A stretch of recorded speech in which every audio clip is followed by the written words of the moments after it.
Okay, good evening, everyone.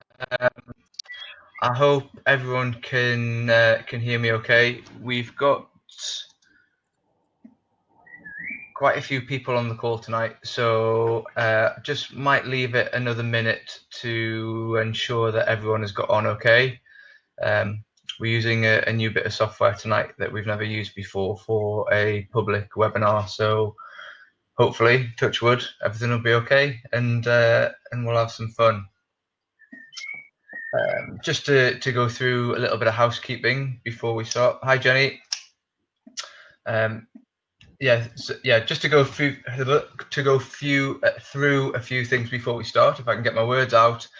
Can I just start to ask you to type in the chat box why you're here tonight?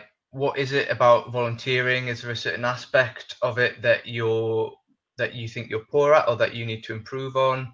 Or is it just generally to see if there's any little hints, tips, and nuggets that you can impart into your own organisation? Or is it just because pubs haven't opened yet and you've got nothing better to do on your evening? So as you can see, there are three of us on the call tonight. There's myself, Sam, and Egg, who are going to talk about their own organisations and tell you what they do. And I've got my colleague Jane, who is manning the chat box. So as long as you can see, yeah, you should only be able to see the panel. You shouldn't be able to see any other webcams. So that's great. Oh. Okay, so hints and tips needed to improve our reach to volunteers. Brilliant. So some of you know me already, some of you don't. So just to give you a little bit about my background. So as I said, my name's Robin Lavin. I work for North Yorkshire Sport and Active Humber across both areas as the workforce lead. So as part of that role, I look after volunteers and I help different organisations with their volunteering journey. As well as working for those active partnerships, I've also worked at a local authority as a young people's physical activity officer, and I've also worked for a national governing body of sport as well. So I've been working with and in and around volunteers for about 13 years now, in a number of different settings. So I'll pass over to Egg first. So Egg, if you want to just give us a little bit of a spiel about Move the Masses, how many volunteers you've had, and yeah, just a general overview. So I'm Egg Cameron. I'm the CEO of Move the Masses, which is a small charity I founded. We're based in York, and our main goal is to get people active and to reduce barriers that people have in getting into physical activity. So we have a walking buddy project where volunteers will walk with people who lack confidence, have anxiety about going out, have fear of falling. So we have a lot of older people, but we also have younger people with social anxiety and other anxiety disorders. During lockdown, we've been sort of adapting our volunteer workforce to take on some additional needs during this kind of pandemic. And we've started a prescription delivery service.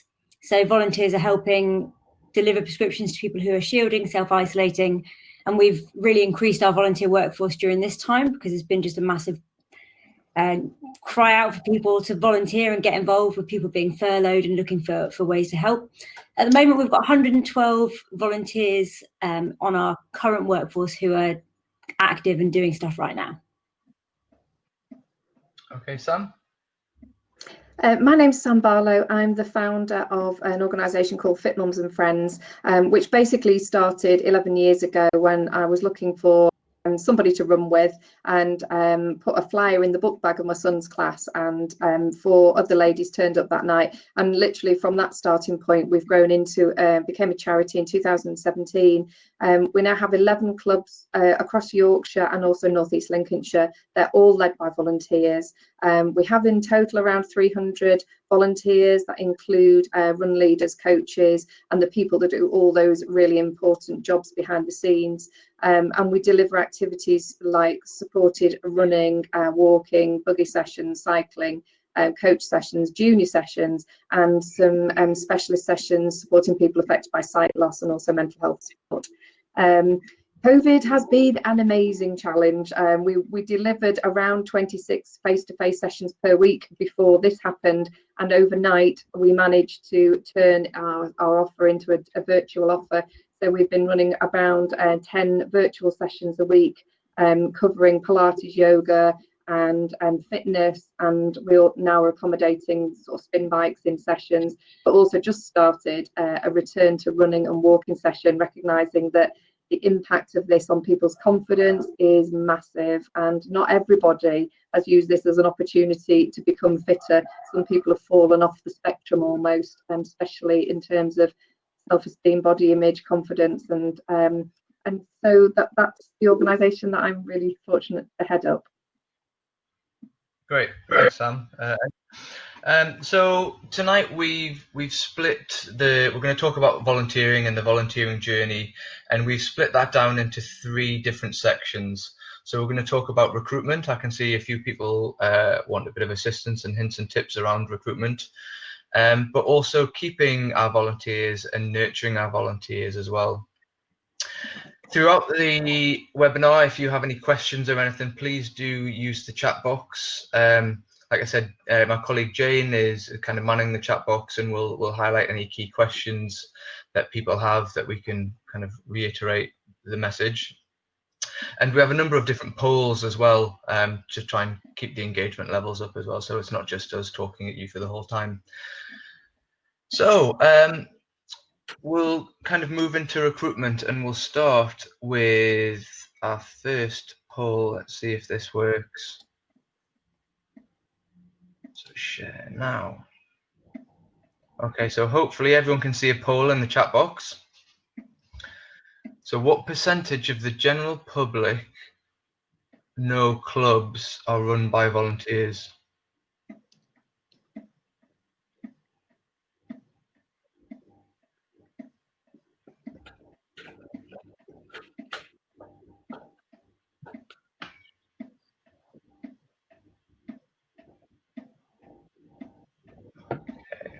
Anyone else?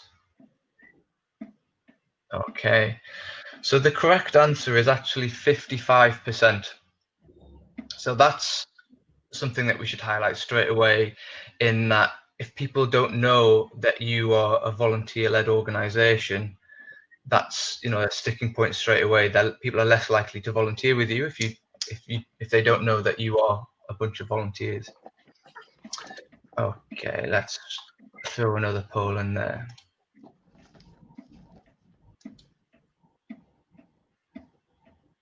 Okay, so you need to be sporty or fit to volunteer in a sports club.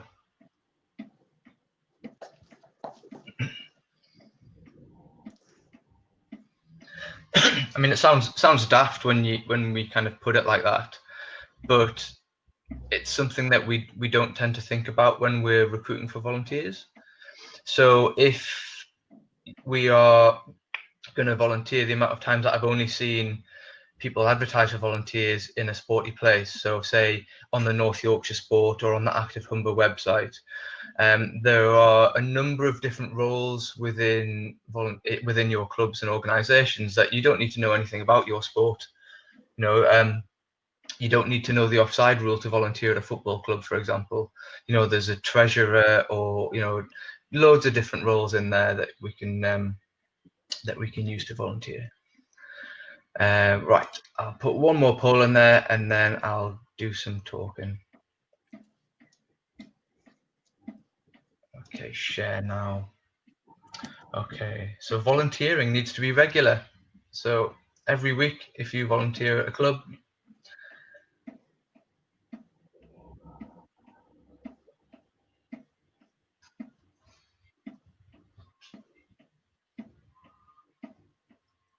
okay, nearly finished on that. There's a few more people to come, but no, actually, it doesn't need to be. There are some key positions that may need a lot more time than others, but if the process is managed correctly, people can dip in and dip out of volunteering as they wish. So one thing I didn't mention, as I introduced myself earlier, I'm a volunteer myself, and I volunteer with Parkrun, if anyone's familiar with Parkrun. Now, I'll give a few examples from Parkrun throughout the webinar tonight, because I think they do volunteering really well. A completely volunteer-led organisation, and every week they have, over 10 different volunteers. People can dip in, dip out, volunteer once a month or whatever. So they do volunteering really well. But like I say, that just needs a little bit of management. Now, what I'm going to do now is I'm going to show you a couple of different posters, just one at a time. And what I want you to do is just put in the chat box what your thoughts and what your feelings are around these posters, whether they're a good example, if they are a good example, what's good about it, or kind of on the flip side of things, what you don't think is good about it. So let me just see if I can share my screen. New sharing options. Share your screen. Bear with me 2 seconds.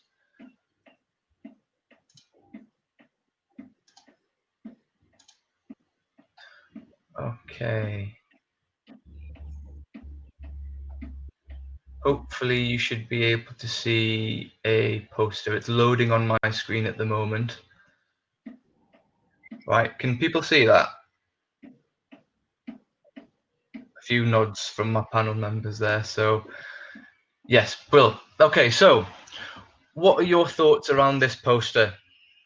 Do we think this is a good example of a poster? Okay, this might not be a voluntary role, as kind of said in that, but what do we like about it? What don't we like about it? If we could just give a few thoughts.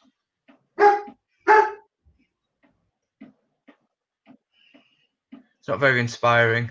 No.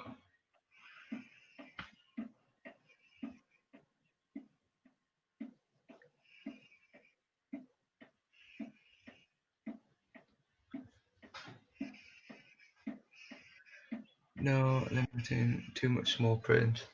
Yeah, well, I mean, it encourages females who may be self. Yeah, definitely. So there's a positive that it's female only, and it could encourage people. Good image, strong message, to the point. Okay. Okay, so we've had some conflicting comments there about it, but what I don't like about this poster is volunteering is all around having fun. It's not taking away from your life. It's for me anyway. It's giving something back. Now, when people volunteer, they volunteer for different reasons. They have different motivations.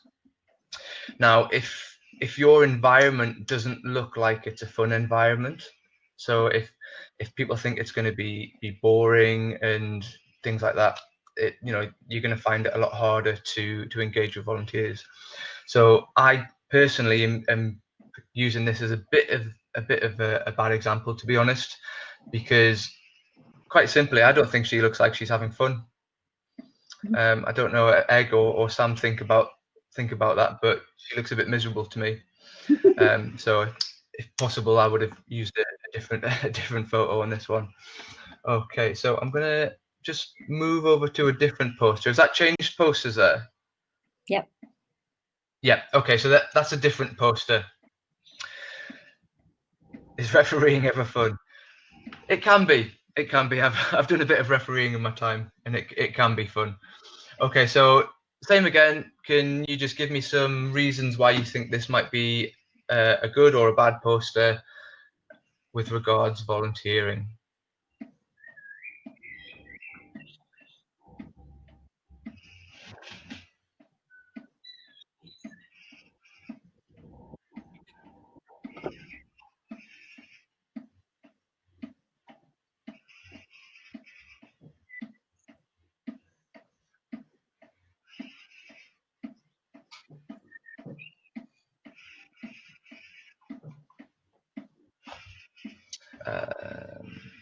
Inclusive, not too polished. Maybe I'm too serious. Yeah, it looks a lot more daft for me anyway. It looks a lot more daft. It looks like you're gonna have fun. It's very specific. You don't need to know anything about the activity that they're doing. It can be done by anyone. It could be done by any parent who's kind of waiting around. Anyone. You don't need any sort of skills or anything like that. So if you can't see it, it's just a vacancy for an executive orange cutter upper. Okay, something that people use in sport and physical activity, but like I say, no skills are necessary. Okay, so I'm going to stop sharing my screen there and kind of come back in. So I've just showed a few different examples there. So like I was mentioning before, let's try and find the different motivations of why people want to be a volunteer. So through research, we found that people want to learn new skills. People are maybe new to the area and want to meet new people. We want to advertise, maybe yes, in sporty places, but also in non-sporty places. So your local CVS, so your community voluntary sector organisations, just a number of different places. So in the imagery on these posters, you want to be using things that match people's motivations. So if people are wanting to meet new people, have a group of people who are standing around talking, smiling, look like they're enjoying themselves. If they want to, learn new skills, kind of put on a few different roles that you have available and let them know that there's going to be some training. You're not just going to engage them within your organization and leave them. Let them know that they're going to be trained and there'll be a constant go-between between yourself and them. A lot of research shows from our sporting content survey that we have delivered this year, some clubs on one hand were saying that their member base is getting smaller because players are retiring. But at the same time, they were saying that they needed more volunteers. Now, members are retiring generally because their body can't keep up with them anymore, but can you re-engage those older members back into a voluntary role so they can still be around the club atmosphere and the ethos? And also, if you are looking to engage people from outside of the sporting sector, look at your wording that you're using. So try and flip it around and not use words like club or volunteer. We've seen they can quite have some negative connotations around them. So talk about your community and help out, words like that. A lot of younger people, for example, don't see the word volunteering. They see that they're just helping, quite simply. What I'm going to do now is I'm just going to pass over to Sam first. And Sam, if you could just give me some examples of how you recruit for different volunteers within your organisation, and both successes and failures if possible. So if you've tried something and it's not worked, if you've got any learning from that and kind of how your journey on that has gone. Yeah, sure. I thought I'd pick up on some of the maybe slightly different things, because we use all the usual routes of social media and emails to put out adverts around recruitment. But I think what really helps is the reputation of an organisation. Actually, we have been generally so fortunate that actually volunteers come to us. So all the good work that you're doing every day is in itself a way of bringing volunteers into you, because the reputation and people enjoying what they're doing and delivering.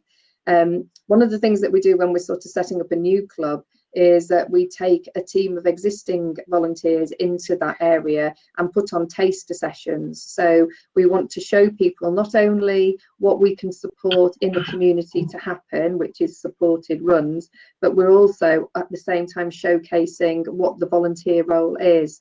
So if we take an example of the club that we're just in the middle of setting up at the moment in Market Wheaton, when we went to Market Wheaton and we had 50 odd people come through the door interested in what we had to offer in terms of running, but actually 2 sessions later we had a full complement of volunteers. So that we didn't put out an advert, we didn't put out a poster, we went and talked to the people, we got the existing volunteer team to talk to them. So I think there's nothing better than hearing from the horse's mouth what the experience of volunteering is like. Similarly, you know, we might go into a community and do a taster. We do something called Try a Mile. So we'll take Try a Mile into a community, we'll take it into a school. And again, that's not only showcasing the activities they get involved in, but there are leaders, there are volunteer leaders leading that. And I think that really makes the difference. In terms of where we've learned through not being successful, we have definitely learned that be careful what information you put out there. I don't mean to be misleading. If you write the full list of what a job entails, so at first sight that can be overwhelming and turns people off. So it's not to say that we don't ultimately tell people what the role involves, but to gauge people's interest. Sometimes if it's too much, it will just turn people away. And it's not that they're not capable of it, or they're part of a team, so it's not a list of jobs that's solely for them. But I think we've learned to just, you know, be careful about, you know, what we initially put out there to gather that interest, and then it's by talking to people and explaining how it works that we will pull people in. Does that help? Okay.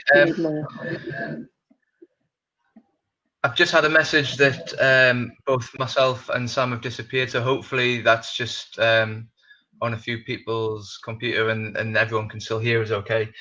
Just before we move over to Egg, Sam, can you tell me about a few of the different roles that you have within your organisation? So I talked before about you don't have to be an expert to do things, and although you are a running organisation, and of course you have run leaders who are qualified to do so, there are also volunteering opportunities within your organisation where you need no experience whatsoever. So I'm thinking, for example, your meet and greeters who know are vital, I think, within your participant journey.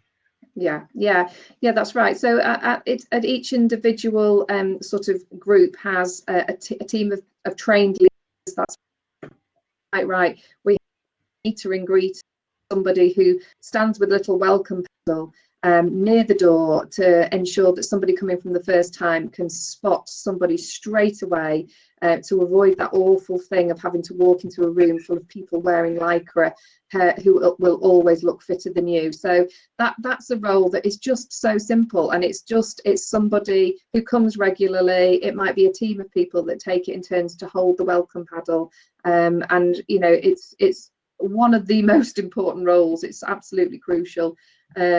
And then we have other people that come to us that have no experience whatsoever. We've got a lovely story of somebody who came to us and was sort of a 1-2 mile runner, and she came into the central team to be a volunteer doing admin work, and then she has gone on to become a qualified coach. And you know, she will tell you that she never had that plan, never had that intention. She had very low confidence, but you know, she's got to that position. So we have little roles that keep a club ticking over, and we have some other sort of major roles that you know are invaluable as well. Brilliant, cool, thanks Sam. Just before we go over to Egg, while Egg's speaking, if people could start just typing in the chat box and let us know any examples that you've done where you've been successful in the past, or kind of on the other hand, the things that you're doing that might not be successful, or that haven't been successful, and we can potentially kind of look at some of those situations and give a couple of examples on how you could, you know, different things that you could do to help. So Egg, could you tell us a bit about your recruitment? So we have quite a few different roles that we recruit for, and before it was a walking buddy volunteer. We also recruit for personal trainers who want to give time to help people in outdoor fitness areas to learn how to use the equipment. We have the new role, which is people delivering prescriptions and doing one-off welfare checks. We've got lots of different volunteering roles going on. And for us, how we talk about volunteering is really important in recruitment. So I cringe every time I hear the expression that you need to give up your time. I can't tolerate that at all, because volunteering is about enriching time, and the time, giving time that's really fulfilling and really beneficial for you. And so for us, we talk a lot about the benefits to the volunteer. So although it's something that's going to benefit your organisation or your club, you've got to turn that around when you're recruiting and talk about how it's going to benefit the person. Why would you want to do this role, and what are you going to get out of it? Whether it's training, development. We've had loads of people who say it increases their self-confidence, it increases their communication, the skills they have around verbal, written communication. So I think how you talk about volunteering is really important to really extol the virtues to people about why they would want to get involved. And also we talk about a lot about not necessarily how it's going to help our organisation, but what the impact their volunteering is going to have on the people you support, or in your community, to make it really clear to the volunteers what impact their time will have. I think that's really important when you're recruiting. I disagree a little bit about having a clearly defined role, because that was one of the points I wanted to make, is we like to really clearly define the roles, and especially the time commitment people are going to have to give. But I suppose that's different depending on what type of organisation you're in. And for us, because our roles are quite specific, we like to say this is what the role is. And when a volunteer applies, we make a point of having a good conversation with them one-on-one to have a chat about what their expectations are, and for us to give a little bit more information about what the organisation does, because people don't always fully understand it straight away. And then as time goes on, sometimes people develop into other roles when they initially came in thinking about one role. So I think it's really important to give people the time to explain the organisation, to answer their questions, and to make sure you understand what they expect as well. Yeah, definitely. So could I just clarify something? Sorry, just in terms of, we do have really clear role descriptions for all the roles. What I was trying to say was that in that initial communication where we go out and advertise, when we've put the full job description out, we found that turns people off because it looks too big. But we've got, what we try and demonstrate is that there's flexibility in volunteering. So if we've got a role that one person feels they can't do, then we make that into a team role. So our coordinator role, which on the face of it is a big job, is now carried out in many of our clubs by 2 people. So all I meant was that we're not so disorganized as to not be able to say to somebody what the role is, but what we're careful is how we attract people, because we find people undersell and undervalue themselves to think, I'm not sure I would be capable of that. So we attract initially in one way, but it's not that we don't then say this is what the job entails, but we work together to see how as a team we could do it.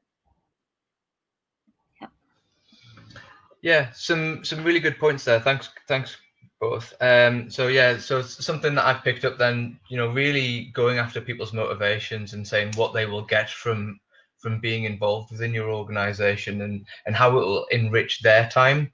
So how many posters have you seen of someone pointing saying, we need you?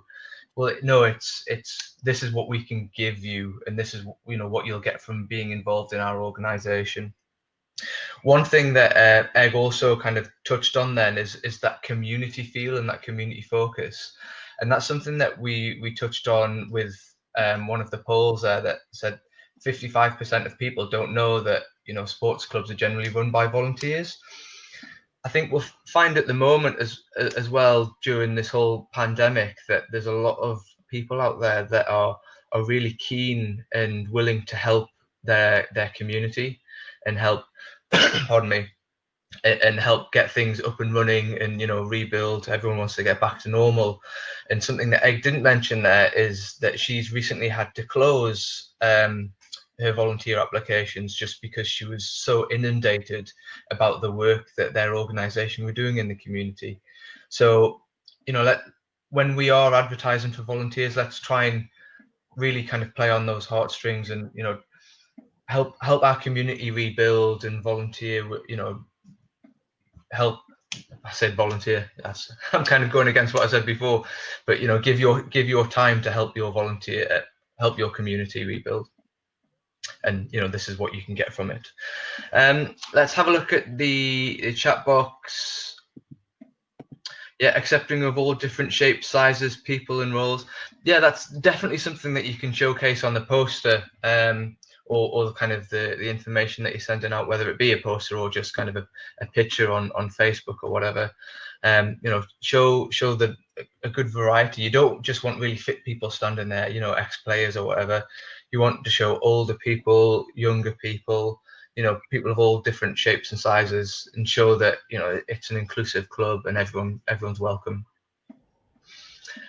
Reward and recognition scheme, definitely, Helen. That's something that we're going to come on to in a little bit.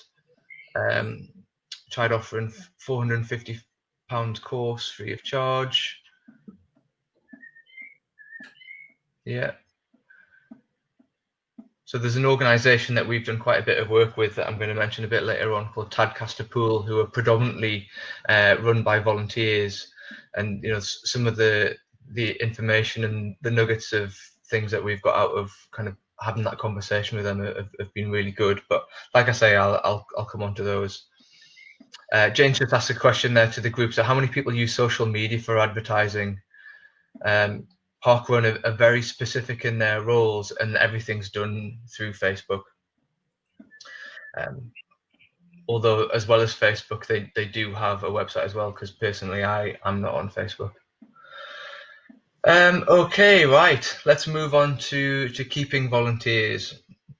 So I've got another poll here. So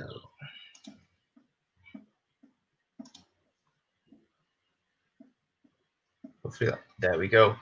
So does your organisation check in with its workforce, and by workforce I mean your volunteers, your coaches, to see how they're enjoying their role?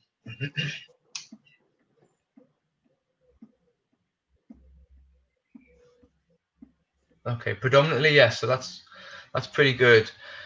I've heard a lot of stories of people who start volunteering, or they kind of put themselves forward to volunteer, and they just get thrown into a voluntary role straight away, and they're kind of just left there out on their own. Obviously, it's good to have a good relationship with your volunteers, because at the end of the day, volunteers are volunteers and they can leave at any time. If you don't look after your volunteers and make sure that you're meeting their motivations, they will do that. So one example is of Tadcaster Pool. We were speaking to a volunteer who just wanted to learn new skills and meet new people. She started volunteering on their reception desk, and then she found it a little bit too pressured when things were busy, and she really just wasn't happy, didn't want to do that role anymore. But because of the relationship that they had built with the volunteer manager, that wasn't a problem at all, and she just switched roles. So how many times have volunteers left a role just because they weren't happy in it, and because they didn't feel that they could raise that specific question or issue with someone else at their club? So you need to make sure that people are relaxed, they're friendly, they can they feel that they can talk to each other, and these things are really, really important. Someone mentioned earlier, I can't remember who it was, I apologize, about just saying thank you, recognition of your volunteers. So at the moment, both North Yorkshire Sport and Active Humber are running their own recognition scheme for our workforce. So normally at this time of year we have Coaches Week and Volunteer Week. Because of the pandemic, they were cancelled, but because we didn't want that to just stop, so we thought we'll just do our own Workforce Week. Just an opportunity to say thank you to our volunteers, really, all the time that they give. There's a number of different ways they can do it. Obviously with Workforce Week, that's one way. Can we send them a Christmas card, throw them some sort of gathering, get together every now and then, just to give back, to say thanks. And then at the same time, things like that also meet their motivations of meeting new people and having fun, being, feeling part of something. Parkrun, again, they, after you volunteered, you get a text message straight away saying thank you. The event wouldn't happen without you. You get an email as well. After 25, times of volunteering, you get a T-shirt. And so on. So yeah, keep that conversation going with your volunteers. Ensure that you're still meeting their motivations. If their motivations have changed, how can you switch them around within your club or organisation to keep them there? Okay, so while I'm going to pass over to Egg first this time, again, can everyone just start writing in the chat box about different ways you keep your volunteers, how you recognise them, the different things that you do to keep them there. Egg? Yeah, so I think we touched really briefly there on kind of the volunteer journey, and you talked about volunteers coming in and getting chucked straight into a role. But what I've seen in a lot of clubs is that people say they want to volunteer and then nothing happens. And in that time when nothing's happening, they lose motivation or lose enthusiasm for what they originally thought was going to be a great thing. So I think it's really important to think about your volunteer journey. When the volunteer originally comes and says they're going to come do it, what your application process is. And making sure that you have a timely way to do things to make sure people get the training they want, get the support they want, that they get that chance to feedback, and that you've got the role lined up for them. So you touched there on me closing our volunteer applications, and that's because I didn't want a load of people to apply and then to have a 1 month gap before we could do anything with them. So I'd rather that we have things for people to do straight away. And I think that's really important when you've advertised for a role. If you get someone who's keen, you want to get them while they're keen and then engage them and make sure they stay engaged. So that's really important. I've also talked about how we volunteer awards. So we talk a lot about volunteer stories. We really encourage volunteers to share their stories, which we put into a monthly volunteer newsletter. And we do have a Facebook group as well. So we really encourage volunteers to share their stories with each other and to get that community feel. And we find that really helpful because some volunteers then kind of feel more part of that community or feel that their story resonates with someone else who's having the same experience. The other thing we talked about is feedback there. So we have a lot of our volunteers are doing kind of one-on-one with other people, especially with the Walking Buddy project. So we ask them to complete a log for every bit of volunteer. It's just a really simple Google form. There's been a log to say that they've done their volunteering, and they can give any positive or negative feedback. And whatever feedback they give, we make sure that we just follow up with them. So they know that we're listening, they know that they can report any concerns and we'll do something about it. But we just try and keep that dialogue really open with the volunteers as well, so they know that they're being supported in their role. Great, some really good stuff there. Sam? Yeah, well, I think you just picking up on what Egg says, that the volunteer journey is important, and we have probably fairly recently put into place a structure. So we now have a volunteering policy, and that has helped us to set out how we look after our volunteers. So every volunteer gets an induction process, gets the offer of mentoring, and gets that regular opportunity for feedback with somebody, and feedback both ways, just like Egg just said. So having the structure in place has changed things slightly, because it means that we now know we've got the structure to make sure that everybody's looked after in what they're doing. And then other things, we also do a reward system. So we have, I don't know if you can see that, does that help?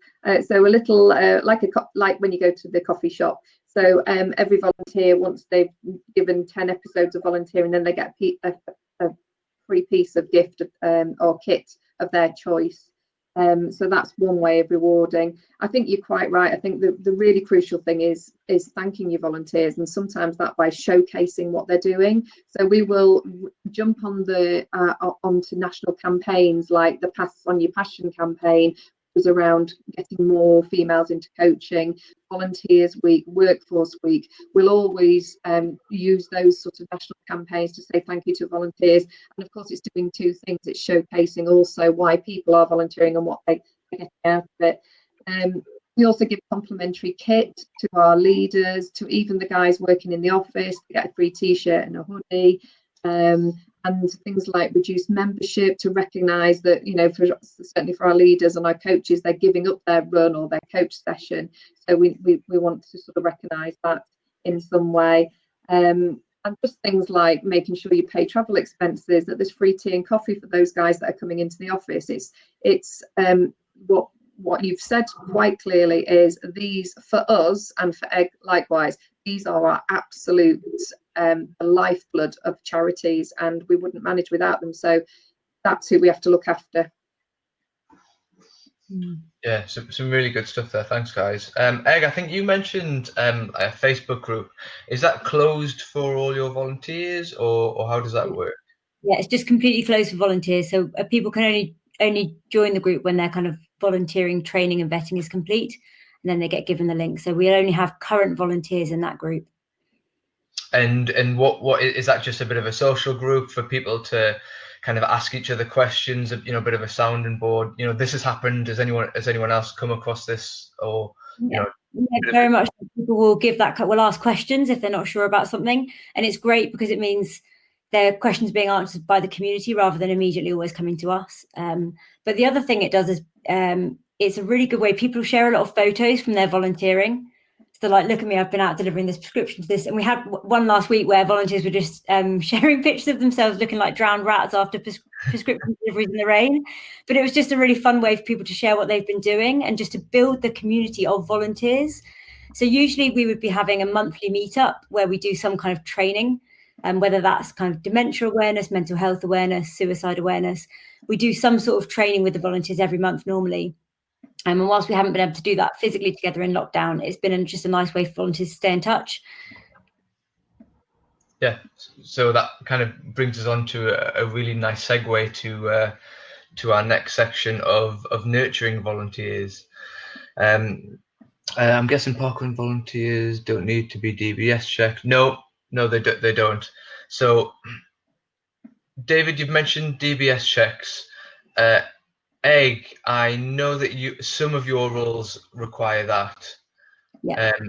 Is that an issue, or how do you kind of manage that process? Yeah, we actually, because all of our volunteers will come into contact with vulnerable people, we require all of our volunteers to be DBS checked. And we just make that clear when people at the start of the application that is part of the process. And it's something that we talk about throughout the application process. So they know about it. We say straight off in the volunteer application, we say that we're going to need to have documents. So people just know that they're going to be asked for them. And then we try and just get that done as soon as possible. So at the moment, some of the guidance is actually that you are able to do ID checks by video call. So that guidance has changed throughout coronavirus pandemic. So you can do that, and it's actually quite an easy way of doing it. So yeah, there's lots of DBS providers out there. Most of them are really simple. You can do it all online. So I know a lot of people are still using paper forms, but you can do it all online now, and it's nice and easy. Cool. Thanks a lot. Okay, so nurturing volunteers, we've got another little poll.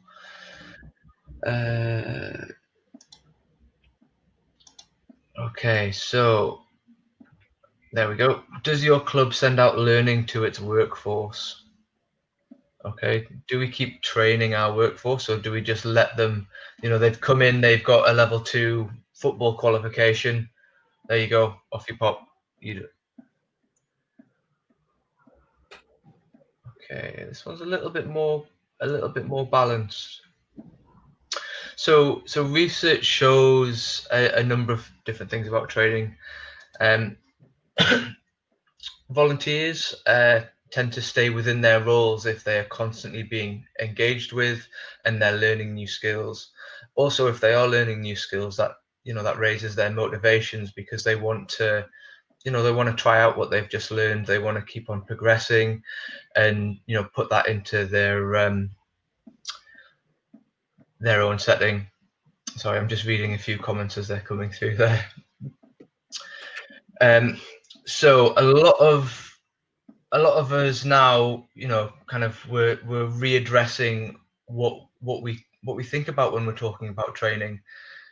At the moment, obviously, we can't go and do a face-to-face training session, sit in a room, and beforehand, before coronavirus, that's the only sort of training that we'd access. We don't kind of see all those other methods of training is actually training, whereas actually it is just because you don't pay £200 to go and give 3 weekends up to get your level 2 certificate to deliver a qualification doesn't mean it's not training.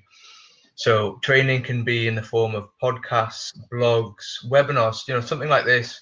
It's not just an hour of your time. This is kind of enriching your time. You're getting little bits of information, different nuggets. It doesn't have to be that certificated money paying thing to be valuable to upskill someone. Go to Egg this time. Can you you've mentioned about your kind of volunteering journey and making sure people are trained for the role before they start. Can you give a few examples of what that training might look like, and obviously the ongoing training? You've already mentioned, kind of mental health awareness or suicide prevention, things like that. Can you just go into that Yeah. a little bit deeper? I'll give you an example about our MoveMate role, which is our walking buddy role.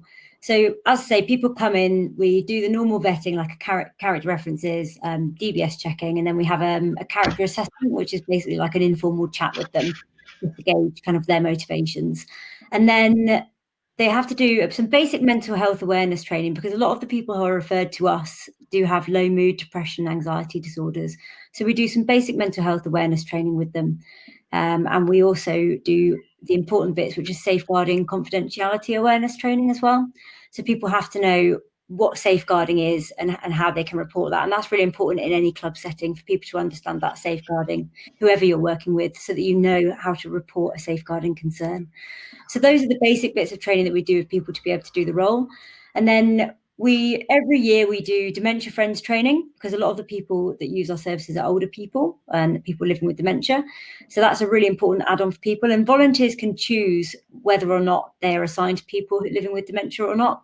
But for some people, as you mentioned before, Sam, it's a confidence thing. I don't think I can do that right now. I don't know anything about it.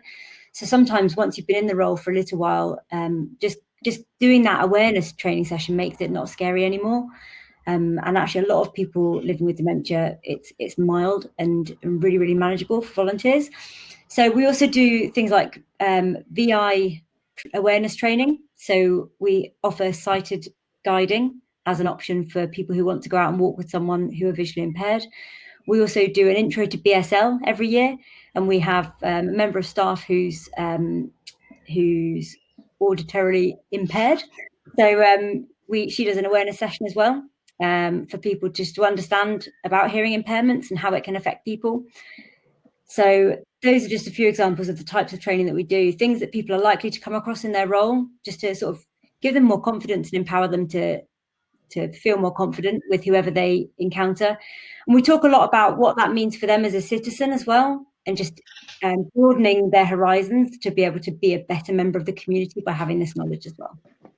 Yeah, definitely. And some of the things you mentioned there, if we're trying to engage with volunteers outside of our current circle, so not parents or current players, people who aren't at the moment attached to the club, will find that their general motivations for volunteering are to learn new skills and to meet new people.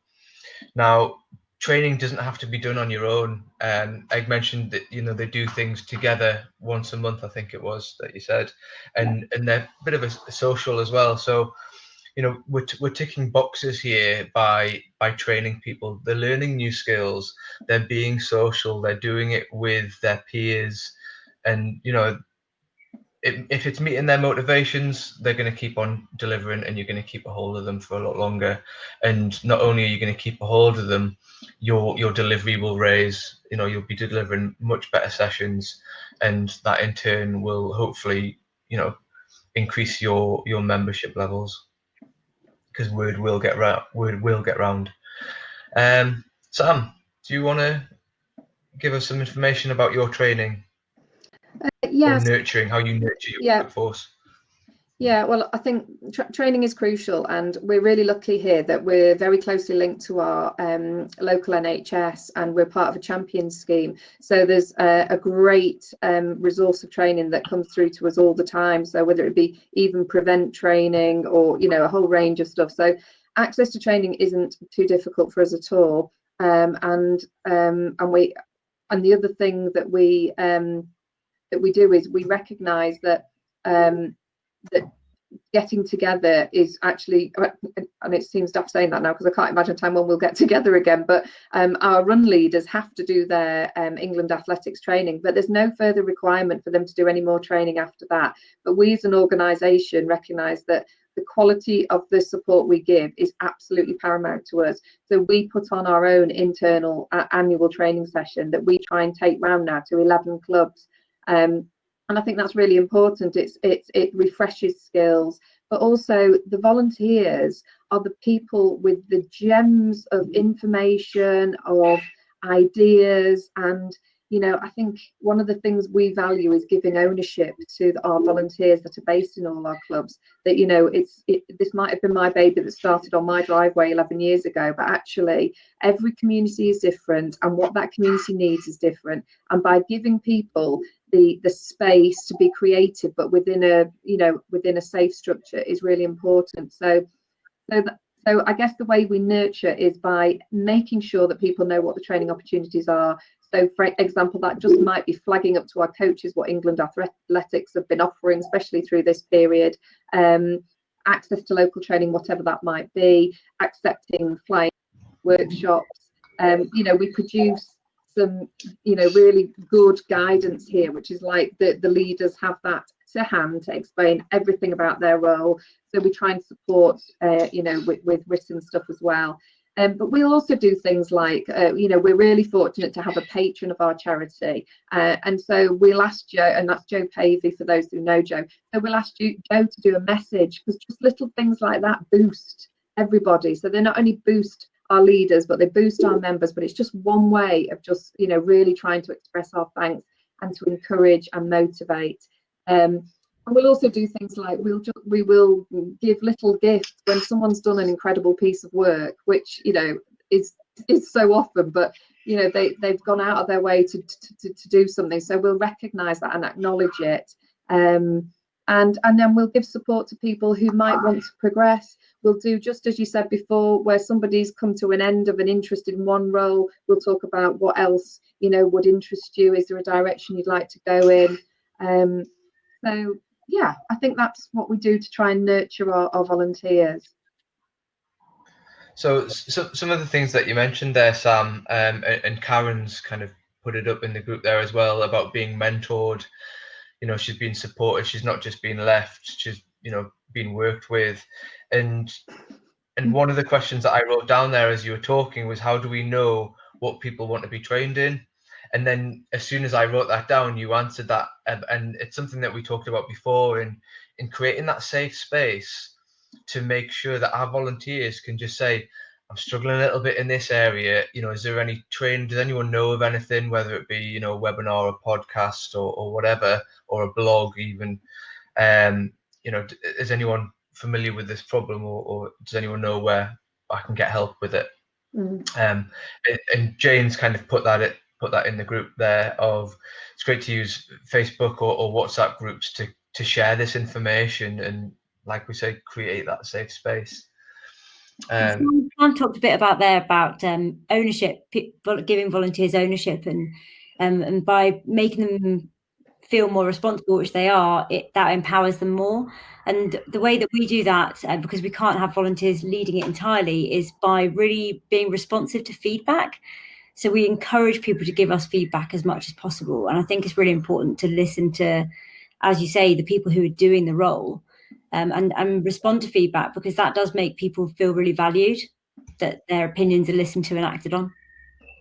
Yeah, they're not just someone who gives their time to assist that organisation. They are that organisation, and without them, the organisation wouldn't be there. And like I said, small things as a text message, thanks for your time, Christmas card, thank you so much for all your efforts throughout the year. We wouldn't be the great club that we are without people like you giving your time. Small things just mean the world. One of the campaigns that Sam mentioned there that we ran previously, called Pass On Your Passion, people nominated the different workforces that were out there that we just want to thank.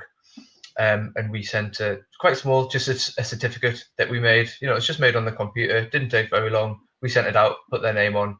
The amount of feedback that we got from that small certificate, it just made the people feel so valued and part of something bigger. They weren't out there on their own on the field all the time. They were part of the club.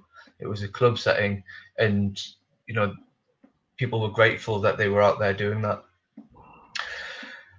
I will mention a few different things as we kind of come towards the end of our webinar tonight.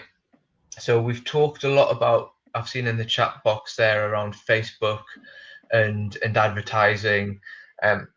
Over the last year, North Yorkshire Sport Active Humber and one of our counterparts as well in the west and south of the county. We've been developing an online learning platform called Yorkshire and Humber Learning Community. Within that platform, it's all free training. It's just bite-sized, anywhere from 20 minutes to an hour. Loads of different topics on there. We've got one on there around the use of promoted posts on Facebook, and we've got another one that we've recently launched around volunteering. Some of the things within that module are things that we spoke about tonight. It goes a little bit into more depth. There's some more resources, different videos and things that are on there. So Jane, if you could just pop that in the chat box, that would be great, if you're available to do that. And also, I'm just putting in the chat box there, we have a feedback survey. It should have just popped up on there. That's a very small thing, and it takes 2 seconds. Well, 2 seconds doesn't take 2 seconds. It takes a couple of minutes to fill it in. So I'd be very grateful if you were to fill that in when you can. Just gives us some information on how you found tonight. You know, was it worthwhile? Did you learn? And also, if there are any other topics on that you'd want to learn in, and we can arrange some more webinars. Before we draw to a close tonight, if anyone has any more questions, please do put them in the chat box. Are there any questions to the panel?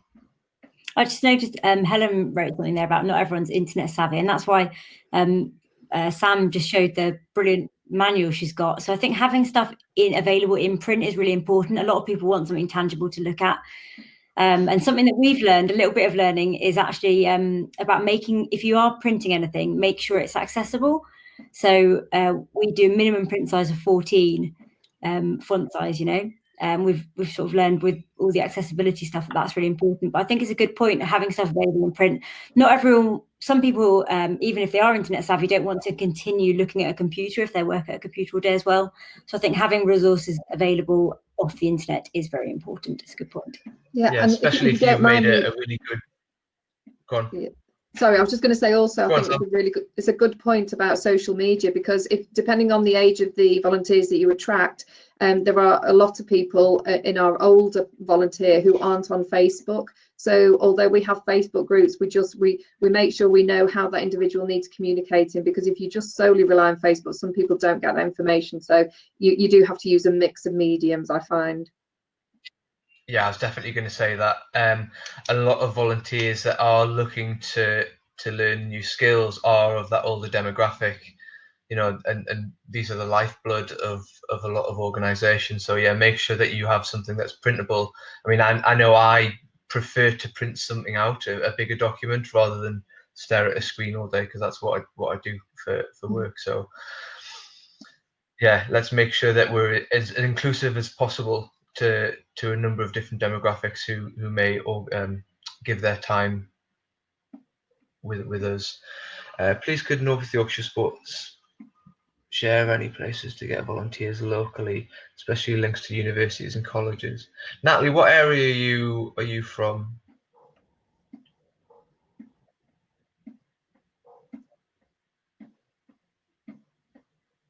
Whereabouts in North Yorkshire are you from, Natalie? Tockwith. Okay, so there's Community First Yorkshire, who are the local CVS who can help.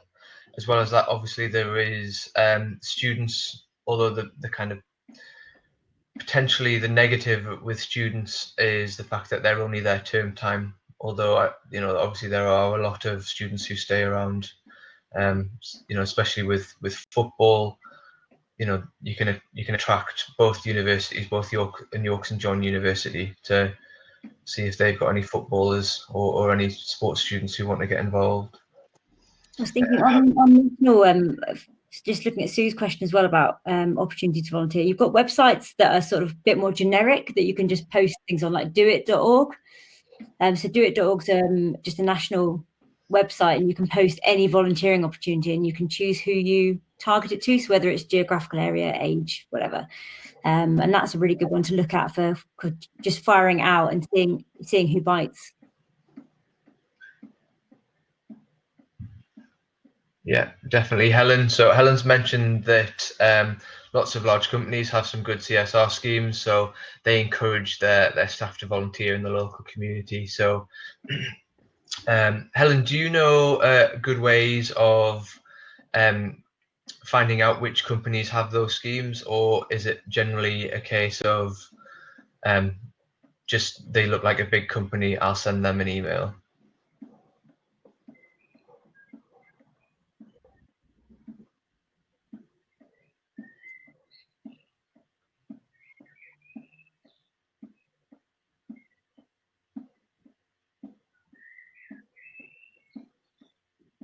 Usually shows the company at the bottom of there. Yeah. Okay, so it's just got it on their webpage or website. Okay.